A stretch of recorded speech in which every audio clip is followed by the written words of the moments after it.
ಏನ್ ಮಾಡ್ತಾ ಇದೀಯಮ್ಮ? ಸೀರೆ ಹರಿದಿದ್ದಪ್ಪ, ಆ ಸೀರೆಗೆ ಹೊಲಿಗೆ ಹಾಕುತ್ತಾ ಕುಳಿತಿದ್ದೆ ಅಷ್ಟೇ. ಹುಚ್ಚವ್ವ, ಸಂತೋಷದ ವಿಷಯವನ್ನು ಹೇಳ್ಬೇಕು ಅಂತ ಆತುರಾತುರವಾಗಿ ಬಂದ ನಿನ್ನ ಅಪ್ಪನ ಎದುರು ಕೈಯಲ್ಲಿ ಸೂಟಿ ಹಿಡಿದು ಅಪರಿಶಕರ ನೋಡಿದೆ ಅಂತ ಇದ್ರು. ಅಪ್ಪ, ಈ ನಿನ್ನ ಮಗಳಿಗಿರೋದು 2 ಸೀರೆ ಅಪ್ಪ. ಒಂದಕ್ಕೆ 10, ಇನ್ನೊಂದು 30ಗೆ ಛಿದ್ರವಾಗಿ ಬಿದ್ದು ನನ್ನ ಅಂಗಾಂಗ ಪ್ರದರ್ಶನವಾಗಬಾರದು ಅಂತ ಸರಿಪಡಿಸಿಕೊಳ್ಳೋಕ್ಕೋಸ್ಕರ ಸೂಜಿ ಹಿಡಿದುಕೊಳ್ತೀನಿ ವಿರಹ. ಇದರಲ್ಲಿ ಅಪಶಕುನದ ಅಪರಾಧ ಬಂತಪ್ಪ. ನಿಜ ಅಮ್ಮ, ನಿಜ. ನೀನು ಕೊಡು ಬಡವನ ಮಗಳಂತ ನನಗೆ ಗೊತ್ತಮ್ಮ, ಗೊತ್ತು. ಒಪ್ಪತ್ತು ಗಂಜಿಗೂ ಗೊತ್ತಿಲ್ಲದವಳು ಅನ್ನೋದು ಗೊತ್ತು. ಗಂಡನ ಮನೆಯಲ್ಲಿ ನಾನು ಸಂತೋಷದಿಂದ ಸುಂದರವಾದ ಬಾಳನ್ನು ಸಾಗಿಸಲಿ ಎಂದು ನಮ್ಮ ಆಸೆ ಕೊಡ್ತಾ ಇದ್ದನಮ್ಮ, ಆಸೆ ಕೊಡ್ತಾ ಇದ್ದೆ. ನಿನ್ನ ಮನಶೋಧನೆಗಾಗಿ ನಿನ್ನ ಅಣ್ಣ ಹಗಲು ರಾತ್ರಿ ಎನ್ನದೆ 100 ಮೈಲಿ ನಡೆದು ಸಾವಿರಾರು ರೂಪಾಯಿ ವರದಕ್ಷಿಣೆ ಕೀಳೋ ವಂಚಕರ ಮಾತಿಗೆ ನೊಂದು ಬೆಂದು ಕುಕ್ಕಿ ಹೋಗಿಬಿಟ್ಟಿದ್ದಾರಮ್ಮ. ಇವತ್ತು ಆ ರಾಮಲಿಂಗನ ದಯಿಂದ ನಿನ್ನ ನೋಡೋದಕ್ಕೆ ರಾಮಾಪುರದಿಂದ ಯಾರು ಬರ್ತಾರಂತೆ. ಬೇಗ ಬೇಗ ಸಿದ್ಧರಾಗ ಮಗಳೇ, ಸಿದ್ಧರಾಗ. ಯಾಕಪ್ಪ ಮೇಲಿಂದ ಮೇಲೆ ನನ್ನನ್ನು ನೋಡಲು ಬಂದವರಿಗೆ ಸಾವಿರಾರು ರೂಪಾಯಿ ಖರ್ಚು ಮಾಡಿ ನಿನ್ನ ಕೈ ಸುಟ್ಟುಕೊಳ್ತೀಯ? ಬೇಡಪ್ಪ, ಒಂದು ಹೆಣ್ಣು ಮುತ್ತೈದೆಯಾಗಿ ಮತ್ತೊಂದು ಮನೆ ಸೇರ್ಬೇಕಾದ್ರೆ ಅದಕ್ಕೆ 30 ಕುತ್ತುಗಳಿರುತ್ತವೆ. ಯಾಕೆಂದ್ರೆ ಅದೆಲ್ಲ ಶ್ರೀಮಂತ ಮಕ್ಕಳಿಗೆ ಮಾತ್ರ ಮೀಸಲು. 11,000 ಕೇಳಿದ್ರೆ 2,000 ಹೆಚ್ಚು ವರದಕ್ಷಿಣೆ ಕೊಟ್ಟು ಮದುವೆ ಮಾಡುವ ಬಲ ಅವರಲ್ಲಿರುತ್ತೆ ಅಪ್ಪ. ಆದ್ರೆ ನನ್ನನ್ನು ಒಲಿಸಲು ಬಂದವರಿಗೆ ನೀನೇನು ಕೊಡ್ತೀಯಪ್ಪ? ಇನ್ನು ನನ್ನ ಮದುವೆ ಆಗುವುದಾದ್ರೆ ತಿರುಕನ ಕನಸಿನಲ್ಲಿ ಮಹಾರಾಜನಾದಂತೆ ಸರಿ. ತಿರುಕನ ಕನಸಾಗಬಹುದು, ಒಮ್ಮೆ ನಿಜವಾಗಬಹುದಲ್ಲವೇ? 5 ಗಂಡುಗಳು ಯಾವತ್ತೂ ಸರಿಯಾಗಿಲ್ಲ. ಈ ಸಮಾಜದಲ್ಲಿ ಎಷ್ಟು ಕೆಟ್ಟವರಿದ್ದಾರೋ ಅಷ್ಟೇ. ಯಾವಾಗಲೂ ಪುರುಷನಿನ ಕೈ ಹಿಡಿಯಬಹುದು. ಒಳ್ಳೆಯರು ನಿಂತ ಮುದ್ದಾದ ಮಗಳನ್ನ ಆ ಭಗವಂತ ನನ್ನಂತ ನತದೃಷ್ಟರಿಗೆ ಕಳಿಸಿದ್ದಾರೆ. ನೋಡು, ಸುಮ್ಮನೆ ದೇವರಿಗೆ ನಡೆಸ್ತೀಯ. ಆ ಭಗವಂತ ಕಣ್ಣು ತೆರೆದು ಬಿಟ್ರೆ ಕೂಡ ಬೆಳದಿಂಗಳಾಗಬಹುದಮ್ಮ, ಬೆಳದಿಂಗಳ. ಅಪ್ಪ, ದೇವರ ಮೇಲೆ ಭಾರ ಹಾಕಿ ಮುಗಿದ್ರೆ ಮುಗಿತೇನಪ್ಪ ನಮ್ಮ ಕತೆ. ನನ್ನನ್ನ ಹಗಲು ರಾತ್ರಿ ಎಣದೆ ದುಡಿದು ಬೆಳಗಾಗಿ ದುಡಿಮೆ ಕಾಲೇಜ್ಗೆ ಹೋಗಿ BA ಮುಗಿಸಿದ್ರು. ಒಂದು ಮುಂದಿನಂತ ಕೆಲಸವನ್ನು ಕಾಣಿಸಲಿಲ್ಲ ಆ ದೇವರು. ಈ ನನ್ನ ಮಗಳಿಗೆ ಬಂಗಾರದಂತ ವರನ ಕಳಿಸ್ತಾನೇನಪ್ಪ ಆ ದೇವರು. ಇದೆಲ್ಲ ನಿನ್ನ ಹುಚ್ಚು ಕಲ್ಪನೆ ಅಷ್ಟೇ. ಯಾಕೆ ಸುಮ್ಮನೆ ದೇವರನ್ನ ನಿಂದಿಸ್ತೀಯ ಮಗಳೇ? ಯಾಕೆ ನಿನ್ನ ಪಾಪ ಕಟ್ಟುಕೊತೀಯ? ಆ ದೇವರು ಕಣ್ಣು ತೆಗೆದ್ರೆ ನನಗೂ ಕೆಲಸ ಸಿಗುತ್ತೆ, ನಿನಗೂ ಬಂಗಾರದಂತ ಗಂಡ ಸಿಗ್ತಾನೆ.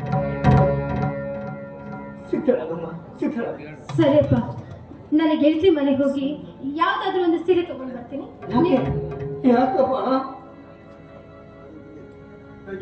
ಅಣ್ಣ, ಶಾರದಾ, ಶಿವ ಬಂದಿಯ ಇಂತಹ ಸಂತೋಷ ಸಂದರ್ಭದಲ್ಲಿಯೂ ನಿನ್ನದು ಅಂತ ಒಂದು ಸೀರೆಯಲ್ಲದ ನಿರ್ಭಾಗ್ಯರಾದೇನಮ್ಮ. ಅಣ್ಣ ಎಂದು ನಿನ್ನದ ಮಾಡಿ ಮುಖ ಕರೆಸಿಕೊಂಡು ನಿನ್ನ ಕಂಬರಿಗಳನ್ನು ಬರೆಸಿದರೆ ವಿನಃ ನಿನಗೊಂದು ಸೀರೆ ತಂದು ಕೊಡಲಿಲ್ಲ ಈ ನಿನ್ನ ಅಣ್ಣ. ಆದ್ರೆ ಇಂದು ನನ್ನ ಮನರೊಂದು ನನ್ನ ಸ್ನೇಹಿತರ ಹತ್ರ ಕೈ ಮುಗಿದು ಹಣ ಕೇಳಿ ನಿನಗಾಗಿ ಹೊಸ ಸೀರೆ ತಂದಿವೆ ಅಮ್ಮ. ಅಣ್ಣ, ಈ ರೀತಿ ಕರೆಯಬೇಡಪ್ಪ. ಈ ನುಡಿ ಕೇಳಿದ ಕ್ಷಣ ನನ್ನ ಕರುಳು ತಳಮಳಗೊಳ್ಳುತ್ತದೆ. ಬೇಗ ಹೋಗಿ ಸಿದ್ಧಳ ಶೃಂಗರಿಸಿಕೊಂಡು ಬಾರಪ್ಪ.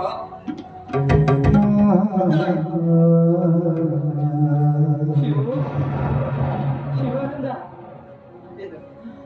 ಈಗ ಬರೋವರಾದ್ರೂ ನನ್ನ ಮಗಳನ್ನ ಒಪ್ಕೊಳ್ತಾರೇನಪ್ಪ? ಅಪ್ಪ, ಅದೆಲ್ಲ ಅವಳ ಹಣೆ ಬರವಪ್ಪ. ಅವಳ ಗಂಗಡ ಬಲ ಕೂಡಿ ಬಂದಿದ್ದರೆ ಹಸಿರು ತೋರಣದ ಹಂದರದಲ್ಲಿ ಮದುಮಗಳಾಗುವ ಭಾಗ್ಯ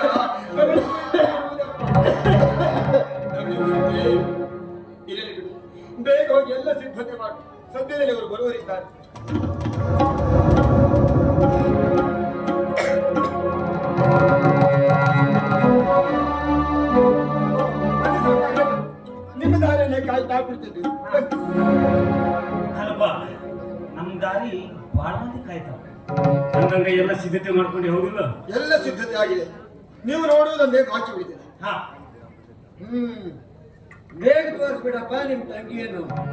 ಯಾಕೆಂದ್ರೆ ಇನ್ನೂ ನಾವು 3-4 ಊರು ತಿರುಗಿ ಚಿನ್ನದಂತ ಹುಡುಗಿಯನ್ನು ಹುಡುಕಿ ತೆಗೆಯಬೇಕಾಗಿದೆ. ಸಾವುಕಾರರೇ, ನನ್ನ ತಂಗಿಯೇ ನಿಮ್ಮ ಮಗನ ಮೇಲೆ ಮೆಚ್ಚಿದ್ರೆ ಮತ್ತೇಕೆ ಮುಂದಿನ ಊರಿಗೆ ಹೋಗುವಿರಾ? ಅದು ಕರೆ ಮಾತಾಡೋದು ನೋಡು ನೀವು. ಯಾಕಂತಂದ್ರೆ ನಿನ್ನ ತಂಗಿ ಮುಂದೆ ಮತ್ತೆ ಯಾರು ಸಿಗಬಾರದು. ಅಪ್ಪಟ ಚಿನ್ನ ಚಿನ್ನ ಇದ್ದಂಗೆ ಇರ್ಬೇಕಪ್ಪ. ಏನಂತಿದೆ ಯಾವುದಿಲ್ಲ. ಹೆಣ್ಣು ತೋರಿಸುವುದೊಂದೇ ನಿಮ್ಮ ಕೆಲಸ, ಅದನ್ನು ಒಪ್ಪುವುದು ಬಿಡುವುದು ನಮ್ಮ ಕರ್ತವ್ಯ. ಇರ್ಲಿ, ಬೇಗ ಕನ್ಯೆಯನ್ನು ಹೊರಗೆ ಕರೆದುಕೊಂಡು ಬನ್ನಿ. ಸಾವುಕಾರ ನೀವು ಅಷ್ಟೊಂದು ಜೋರ್ ಮಾತಾಡಿದ್ರ ಅವ ಗದ್ಲಕ್ ಬಿಡ್ತಾನ ಮತ್ತೆ. ನಮ್ಮ ಧ್ವನಿ ಹೇಗಪ್ಪ? ಸಾವುಕಾರ ಬಂದು ಕೂತ್ಕೊಳ್ಳಿ, ಕೂತ್ಕೊಳ್ಳಿ.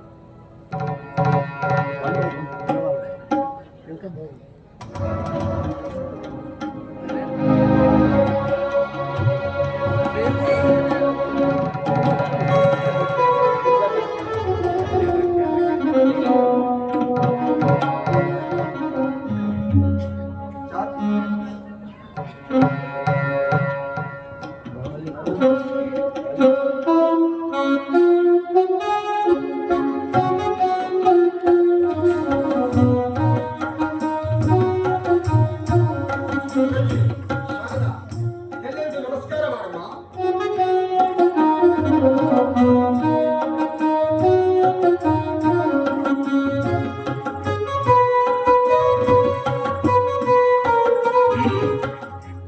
ಸುದ್ದ ಅಂದಂಗ ಸ್ವಲ್ಪ ಮುಖ ತೋರ್ಸು ಮಗಳ, ಮುಖ ತೋರಿಸು. ಹ್ಮ್ ನಿನ್ನ ಗಂಡ ಆಗುವನು ನಿನ್ನ ಮುಖ ತೊಡಕ್ಕೆ ಆನಂದದಲ್ಲಿ ಕಾಯ್ತಾ ಇದ್ದಾನೆ. ಸಾಕ್ಷಾತ್ ಸರಸ್ವತಿನ ಅದಂಗದ ಬಸವಣ್ಣಪ್ಪ ಖರೆ ಸಾಕ್ಷಾತ್ ಸರಸ್ವತಿ ದೇವಿ ಮುಖದಾಗ. ಹೌದಲ್ರಿ, ಮುಖಕ್ಕೆ ತಕ್ಕ ಸುಖ ಸಿಗ್ಬೇಕಾದ್ರೆ ಅವಳ ವರದಕ್ಷಿಣೆ ಇತ್ಯಾದಿಗಳ ಬಗ್ಗೆ ನಾವು ಅವಳ ಅನುಕೂಲದ ಬಗ್ಗೆ ವಿಚಾರಿಸಬೇಕಾಗ್ತದೆ. ಎಣ್ಣೆಗೌಡ, ಆಸ್ತಿ ಪಾಸ್ತಿಗಿಂತ ಮೊದಲು ಅವಳ ಶಿಕ್ಷಣದ ಬಗ್ಗೆ ವಿಚಾರಿಸಿ ಅಪ್ಪ. ಅವಳ ಶಿಕ್ಷಣ ತೆಗೆದುಕೊಂಡು ಏನು ಸುರಿದುಕೊಳ್ಳುವಿರ? ಮತ್ತೆ ಸಂಪತ್ತಿನ ಜೊತೆಗೆ ಸಂಪತ್ತಿನ ಬಗ್ಗೆ ವಿಚಾರಿಸ. ಸಂಪತ್ತಿನ ಜೊತೆಗೆ ಶಿಕ್ಷಣವೂ ಅಲ್ಪ ಸ್ವಲ್ಪ ಬೇಕಪ್ಪ. ಆಯ್ತಪ್ಪ ಯವ್ವ, ಎಷ್ಟು ಮಟ್ಟ ನೀನು ಸಾಲಿ ಕಟ್ಟಿ ಹತ್ತಿದ್ದಿ ಹೇಳ್ಬಿಡು ನೀನು ಅವ್ರ ಕಡೆ. 7th ಪಾಸ್ ಮಾಡ. ಪಾಸ್ ಆಗ ನಾನೊಬ್ಬ BA ಕಲಿತ ಪದವೀಧರ. ಮಕ್ಕಳು 7ನೇ ತರಗತಿ ಮುಗಿಸಿದ ಮೂದೇವಿ. ಇವಳ ಮದುವೆ ಆದರೆ ಜೋಡಿ ಸರಿಯಾಗುತ್ತದೇನಪ್ಪ? ನೀನೊಬ್ಬ ಶುದ್ಧ ಕಾಡು ಪ್ರಾಣಿ ಕಾಣ ಸುಂದರ. ಕನ್ಯಾ ನೋಡಲು ಬಂದವರು ಅವಳ ರೂಪ ಲಾವಣ್ಯ ಹಾಗೂ ಕೈ ತುಂಬ ಕೊಡುವ ವರದಕ್ಷಿಣೆ ಎಂಬಕ್ಕಾಗಿ ವಿಚಾರಿಸಬೇಕೆ ಹೊರತು ಅವಳು ಕಲಿತಿಲ್ಲವೆಂದು ಕೈ ಬಿಡಬಾರದು. ಸುತ್ತು ಮಾತಾಡಿ ನೋಡ್ರಿ, ಕರೆಕ್ಟ್ ಇದೆ. ಹಾ, ಕನ್ಯಾಮಣಿಯಂತೂ ನನ್ನ ಕಣ್ಣನ್ನೇ ಸೆಳೆದು ಆದರೆ ಅವಳ ವರದಕ್ಷಿಣೆ ಬಗ್ಗಾಗಿ ವಿಚಾರಿಸಬೇಕು. ಅದು ಬೇರೆ ಆಯ್ತಲ್ಲ.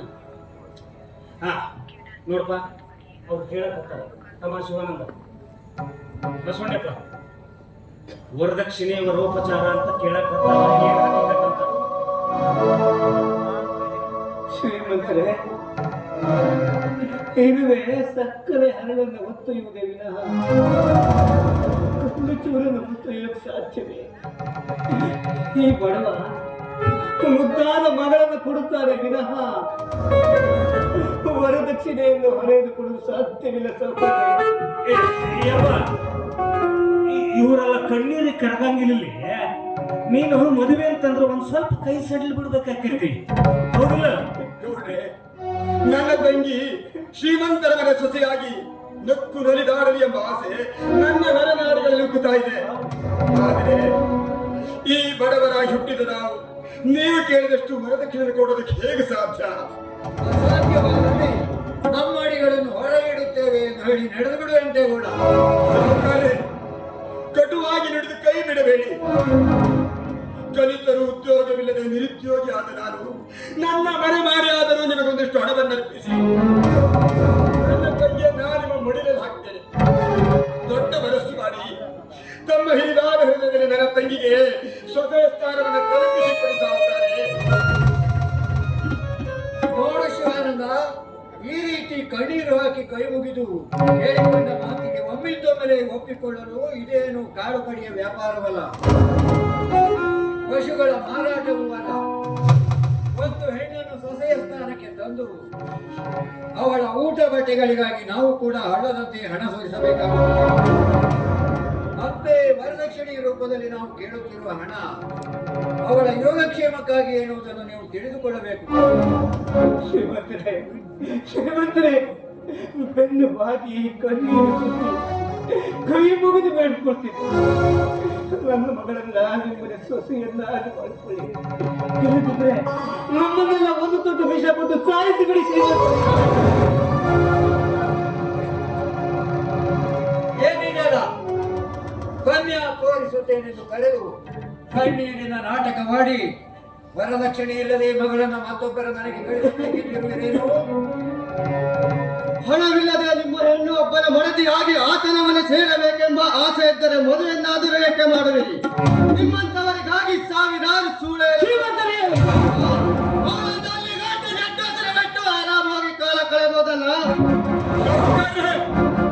ಬಡವರಿಗೆ ಬರವಿಲ್ಲವೆಂದು ಭಯಂಕರ ಮಾತನಾಡಿ ತಂದ ನಮ್ಮ ಮನಸ್ಸಿಗೆ ಬರೆ ಎಳೆಯಬೇಡಿ.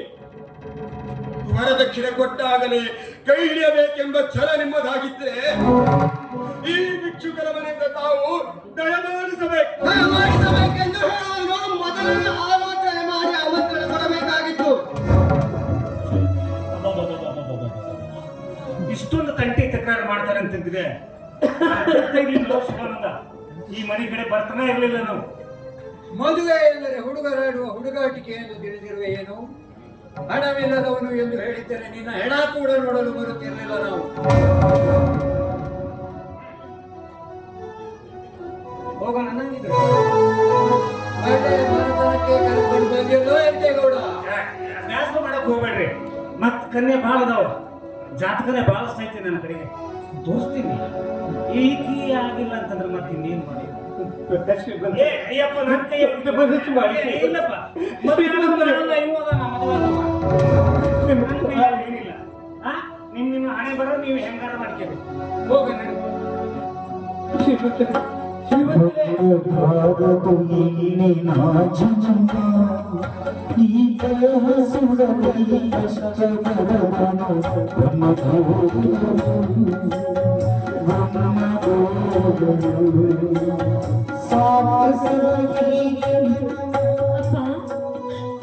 ಈಗಲಾದ್ರೂ ನಿನ್ನ ಮನಸ್ಸಿಗೆ ಸಮಾಧಾನವಾಯ್ತೇನಪ್ಪ?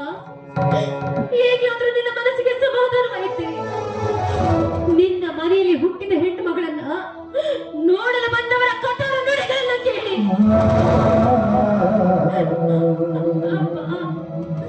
ನಿನಗಿರೋದು ಒಬ್ಬಳೇ ಮಗಳು, ನಿನಗಿರೋದು ಒಬ್ಬಳೇ ತಂಗಿ. ತುತ್ತು ಕೋಳು ಹಾಕದೆ ಬೇಗ ನನ್ನನ್ನು ಮದುವೆ ಮಾಡಿ ಈ ಮನೆಯಿಂದ ಹೊರಗೆ ಹಾಕ್ಬೇಕು ಅಂತ ತೀರ್ಮಾನ ಮಾಡಿದ್ದೇನೆ. ಬೇಡಪ್ಪ, ಬೇಡ. ಎಲ್ಲಾದ್ರೂ ಕಸ ಮೊಸರೆ ಮಾಡಿ ಆದ್ರು ಈ ಗೇಣು ಹೊಟ್ಟೆ ತುಂಬಿಸ್ಕೊಳ್ತೀನಿ. ನನ್ನನ್ನು ಮಾತ್ರ ಈ ಮನೆಯಿಂದ ಕಳಿಸ್ತೀನಿ. ಭೂಕಂಪವಾಗಿ ಭೂಮಿ ಬಿರಿಯುವಂತೆ ಮಾತನಾಡ್ತಾ ಇದ್ದೀಯಲ್ಲಮ್ಮ. ನಿನ್ನ ಅಣ್ಣನಾಗಿ ಹುಟ್ಟಿ ನನ್ನ ಜವಾಬ್ದಾರಿ ನೆರವೇರಿಸಲು ನಾನಿನ್ನ ಮದುವೆ ಮಾಡಲು ಮುಂದಾದ್ರೆ ತಂಗಿಗೆ ತುತ್ತು ಹಾಕದ ತಿಲಿಗೆ ಹೇಳಿದಾರೆಂದು ತಿಳಿದು ಮಾತನಾಡಿದೆಯಲ್ಲಮ್ಮ.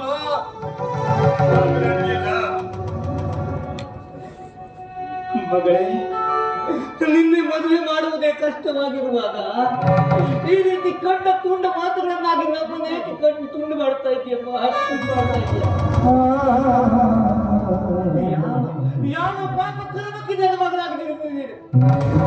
ಈ ಪಾಪಿಯ ಹೊಟ್ಟಿನ ಗೆದ್ದುವುದಕ್ಕಿಂತ ನೀನು ಶಿವನಂತೆ ಗಂಡು ಮಗುವಾಗಿದ್ದರೆ ಇಲ್ಲಾದ್ರೂ ಬೀದಿಯಲ್ಲಿ ಕೂಲಿ ಮಾಡಾದ್ರೂ ಜೀವನ ಸಾಗಿಸಬಹುದು. ನೀ ನನ್ನ ಮಗಳಾಗೋದಕ್ಕಿಂತ ಬೀದಿಯನ್ನ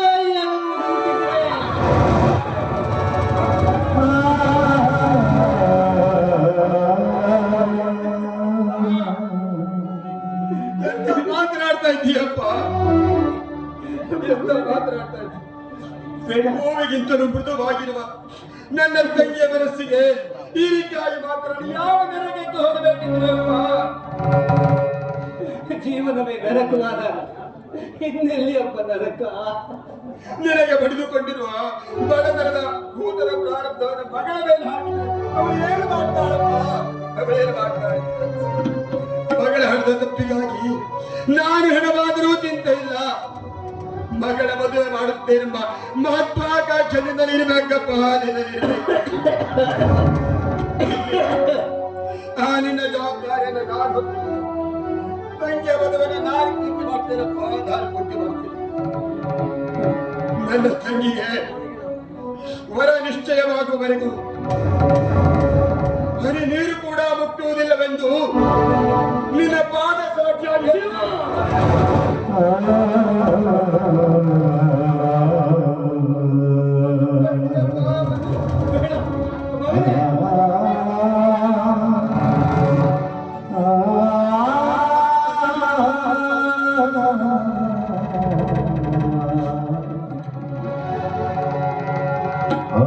ತುಪ್ಪದ